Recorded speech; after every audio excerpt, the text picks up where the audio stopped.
Olá, sejam todos bem-vindos ao podcast do Conectarte. E queremos mostrar a importância da arte vinculada à nossa saúde mental. Eu me chamo Bruno Rossi e hoje nós iremos bater um papo com a nossa convidada, Gleice Lima. Boa noite. Nosso bate-papo... Oi? Só de boa noite. Ah, boa noite. Gente, ela tá aqui, como vocês podem ver, e eu cortei ela bruscamente, mas ela deu uma boa noite super simpático. E o nosso bate-papo de hoje vai ser sobre teatro-terapia. Aproveitem.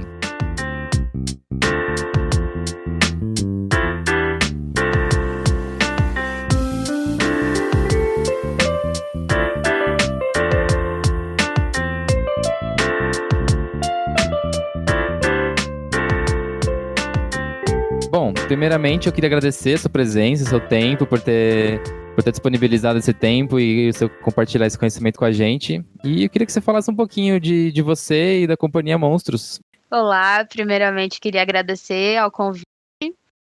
A nossa companhia ela existe há 4 anos. Comecei com os 22, quando eu fui convidada para uma colônia de férias para ser monitora. Eu gostei bastante de estar neste ambiente, né? Eu comecei com crianças menores, mas aí eu percebi que tinha uma outra coisa que eu gostaria muito de fazer, que era o teatro para adolescente, que é aquela galera que geralmente é temida por todo mundo. E aí eu comecei a dar aulas para adolescentes, encantei mais ainda. Em 2017 a gente decidiu, no começo de 2017, a gente decidiu criar o nosso grupo para a gente poder desenvolver a nossa própria metodologia, porque eu percebia que às vezes era um pouco diferente do que as outras pessoas têm como padrão, né? E aí por um outro viés e colocar outras coisas ali em prática. O que vocês perceberam que o viés que precisaria ser alterado? É a empatia e a dinâmica de grupo. Às vezes eu percebo que o teatro ele não tem mais essa dinâmica tão bonita de grupo, esse trabalho de união. Às vezes é cada um por si e para mim isso não fazia muito sentido. E é o que eu queria passar para os meus alunos, é que o trabalho de grupo ele é importante tanto no teatro quanto fora do ambiente do teatro. Eu queria um grupo onde a gente pudesse contar uns com os outros, não só ali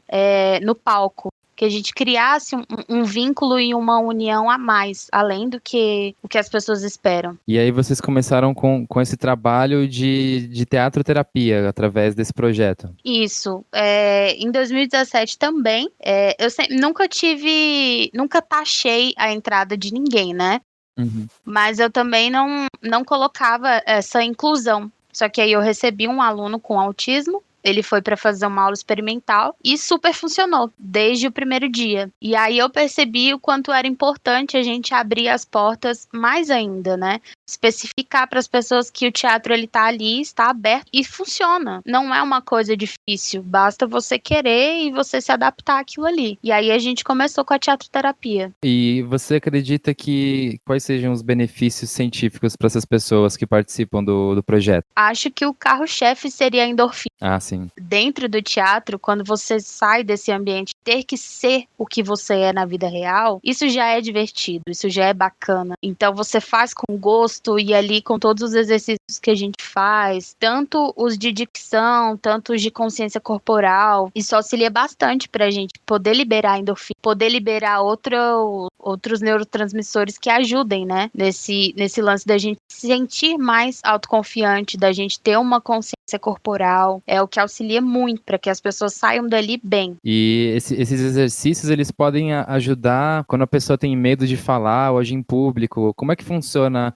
esse projeto para essas pessoas? Que tipo de efeito que tem sobre elas? Assim? Que exercício que vocês fazem para trabalhar essa questão? Com certeza ele auxilia bastante, né, para as pessoas que têm uma timidez, porque a gente começa a mostrar que o teatro ele tá além do que se vê. E ele é muito simples de se encontrar. O teatro ele está no dia a dia. Ao seu redor, você pode observar que tudo é arte. Então, quando você começa a entender isso, você vai ficando um pouco mais seguro. E aí a gente também trabalha com bastante exercícios lúdicos e de confiança também. Não só a confiança em si, mas a confiança no próximo. Tem muitos exercícios voltados para isso. E aí é uma forma de que as pessoas se sintam um pouco mais seguras, né? Que elas entrem no teatro, lembrando que ali é um ambiente seguro, é um ambiente tranquilo, que às vezes a gente vai querer chegar lá, falar sobre a nossa vida, ou não. Ou a gente simplesmente vai estar ali para se jogar no chão, para fazer uma árvore para extrapolar alguma coisa que a gente queira botar para fora, mas de um jeito não seja tão explícito, entende? Que a gente não precisa falar do que a gente sente, mas a gente está expressando aquilo ali. Perfeito, perfeito. Expressar, a fala é só uma das formas de expressão, né? Dá pra gente expressar de várias formas. E isso, o corpo expressa muito, né? Sim, uma vez eu fiz teatro por pouquíssimo tempo, que eu acabei quebrando minha perna, tive que sair. Mas eu fiz um exercício desse de. Não sei se é esse tipo de exercício que você está se referindo, mas eu lembro que era uma pessoa de olho fechado. Putz, agora eu não vou lembrar de. Não vou lembrar direito. Ela tem que se jogar para trás? Não, a gente, tipo, eles liberaram a gente pra andar pelo prédio todo e uma pessoa ia de olho fechado e uma pessoa ia atrás dela com as mãos no ombro dela, só dizendo o que ela tinha que fazer. Eu acho que só fazendo movimentos no ombro da pessoa que tava de olho fechado pra pessoa de olho fechado saber se ela tinha que ir pra frente, virar direita ou esquerda. Sim, tem mesmo. Tem um que é como se fosse uma cobra cega, só que você vai se orientando por palmas. Você pede palmas para as pessoas e aí elas batem e você vai se orientando pelo som. Inclusive foi assim que eu ganhei a confiança desse meu aluno que eu comentei. Era o exercício que ele mais gostava. Esse aluno com autismo? Isso. Então, como eu sabia que ele gostava, era a primeira coisa que eu fazia, era isso. Porque eu sabia que ali eu ia ganhando a confiança dele. No começo foi um pouco complicado, porque ele era bem introspectivo. Então, ele chegava e a gente sempre ficava ali no círculo e ele ia se esconder. Ele ficava atrás das cortinas. Isso não impedia que ele participasse. Ele participava ali do espaço dele. E aí, no começo, eu fui deixando. Às vezes, eu chamava ele. Às vezes, eu deixava ele do jeito que ele quisesse. E aí, eu fui percebendo que ele gostava. Eu soltava algumas coisas. E aí, eu perguntava: e você, Rony? Do que você gosta? Ele: gosto muito de desenho. E aí, como eu sou uma pessoa que também gosta de desenho, eu ia puxando assuntos com ele. Sempre que dava uma brecha, eu ia conversando e aí ia chamando. Aí um dia eu pedi pra ele fazer um exercício de improvisação, onde ele fizesse o personagem que ele mais gostasse, pra gente tentar dividir. E aí ele se amarrou, ele falou que gostava muito de comédia. Então sempre que ele tava ali mais afastadinho, eu chamava ele pra fazer um exercício que ele gostasse. Até que a gente foi ganhando a confiança dele e hoje ele tá com a gente também. Mas a interação dele com a gente é incrível hoje. Legal, legal demais. Vocês fizeram uma releitura de Estação Carandiru e a gente queria saber um pouco como é que foi essa experiência. Você pode contar pra gente um pouquinho? Foi incrível, eu acho que foi um dos melhores trabalhos, tanto de pesquisa quanto de atuação nossa. Eu acho que foi muito marcante, porque é um espetáculo muito forte, são coisas retratadas que são muito fortes, que a sociedade às vezes finge que não existiu ou age com naturalidade. E por serem adolescentes, foi muito bacana fazer isso com eles, tirá-los da zona de conforto, que às vezes a gente é acostumado a ficar. Então foi muito bacana e a sugestão veio de um dos alunos. A gente buscou muitas referências do livro, mais do que no filme, porque às vezes quando a gente vê o filme, a gente fica muito fixado naquilo, né? A gente não consegue criar além do que a gente já viu.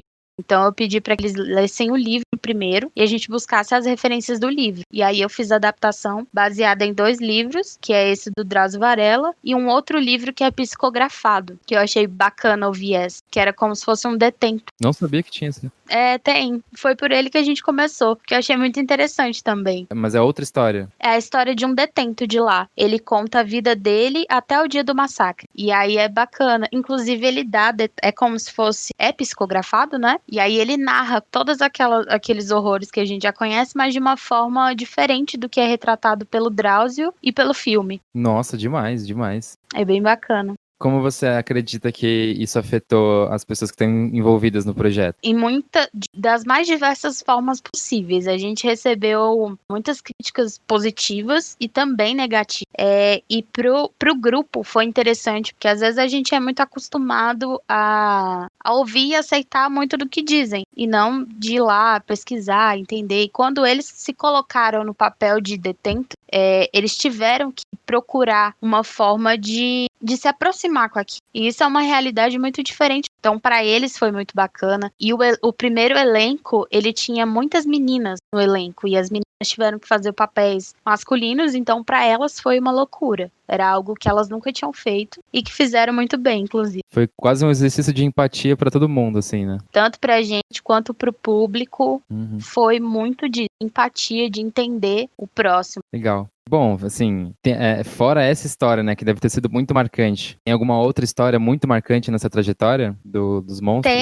Tem desse espetáculo, inclusive, porque a gente fez ele em duas versões. Agora, na pandemia, a gente decidiu tentar se adaptar, né, a esse novo normal e a gente fez uma gravação. A gente fez um audiovisual e nós ainda estamos, na verdade, né, 7 meses afastados. E aí, acho que no final de setembro agora a gente decidiu se reunir, passou 2 semanas em quarentena pra gente poder estar junto. E a gente foi gravar, e nós fomos gravar numa chácara que tinha um galpão de piscina, construir piscina, Uhum. e a gravação seria ali. Só que esse espetáculo ele tem acrobacia, ele tem dança. O que a gente não sabia é que a piscina ela solta antes dela estar pronta, eles passam fibra de vidro. E é um negocinho que ele é bem fininho, não sei, tipo uma agulha. Ele é mais fino que uma agulha. E aquilo Uma pinica de um película. tanto. Isso pinica de um tanto. E a gente tendo que fazer todas as acrobacias ali no ensaio, aquela coisa, a Nossa. gente saía de lá todo se coçando. Hoje em dia eu consigo rir disso.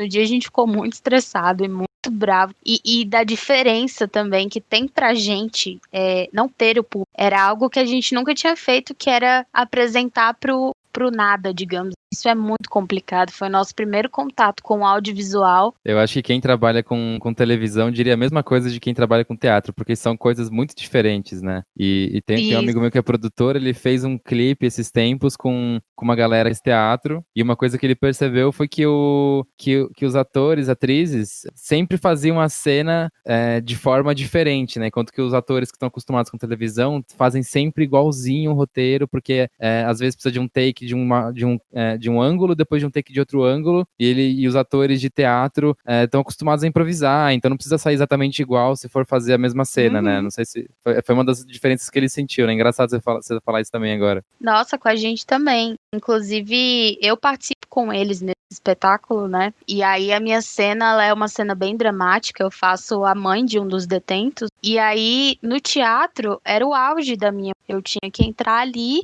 e me doar por completo para aquela cena. E no audiovisual, não. Eu tive que fazer essa cena 3 vezes. Na terceira vez eu já não tinha lágrima. Eu não conseguia mais, porque eu joguei tudo. E quem filmou Nossa. foi uma amiga minha. E, inclusive, eu fiquei muito brava com ela, porque ela deixou a cena acontecer ali uns 5, 6 minutos, eu derretendo de chorar, e depois ela falou, olha, você vai de novo, porque o ângulo não ficou muito bom. E eu, cara, como é que eu vou chorar agora? Não tenho mais lágrima. Então é muito diferente. Pra gente foi uma coisa assim que marcou muito, porque além disso, a gente tava morrendo de saudade um do outro, e a gente passou ali 3 dias num retiro artístico, e pra gente foi muito bacana. Esse ano, eu acho que foi o fim de semana mais emocionante pra gente, foi esse, onde a gente pôde se ver. Legal, e essa peça que vocês gravaram, ela foi publicada? Ainda vai ser. A gente está planejando que até a primeira quinzena de dezembro a gente vai disponibilizar no YouTube e vai fazer um evento. Legal, legal. Eu espero que quem esteja assistindo, por favor, acompanhe essa peça que vai ser lançada. Como é que é o nome do canal do YouTube de vocês? É Companhia Monstros DF mesmo? Isso, Cia Monstros DF. Cia Monstros DF, perfeito. E como é que faz para fazer parte, para quem tá em Brasília, né? Como é que faz para fazer parte da companhia, ou se envolver?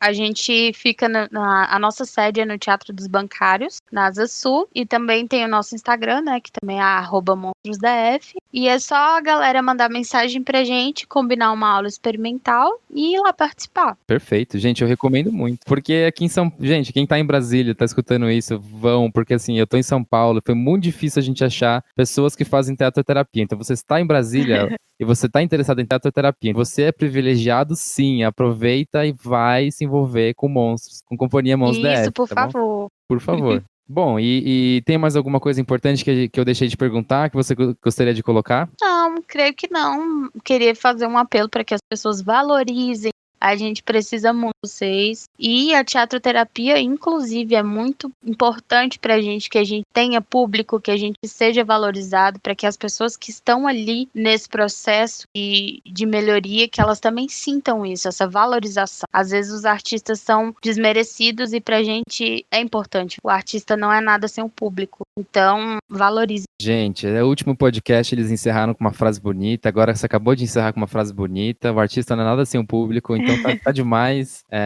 Queria agradecer de novo a sua presença. Muito, muito obrigado por ter dado o seu tempo, sua disponibilidade, principalmente por ter dado esse conhecimento, né, que você acumulou com todo esse projeto e pelo menos um pouquinho aqui você compartilhou com a gente. Por nada, que isso. Eu que agradeço o convite. É isso aí, gente. E eu queria aproveitar para quem que estiver ouvindo, acompanhar o evento do Conectarte, que vai ser do dia 30 de novembro ao dia 2 de dezembro. Fiquem ligados que vai ter muita palestra, muito evento, muita coisa legal. E é isso. Obrigado também por quem ouviu até aqui, até agora. O próximo podcast vai ser sobre dança-terapia. E o último podcast foi sobre musicoterapia. Então busquem saber. E boa noite a todos. Ou bom dia, ou boa tarde.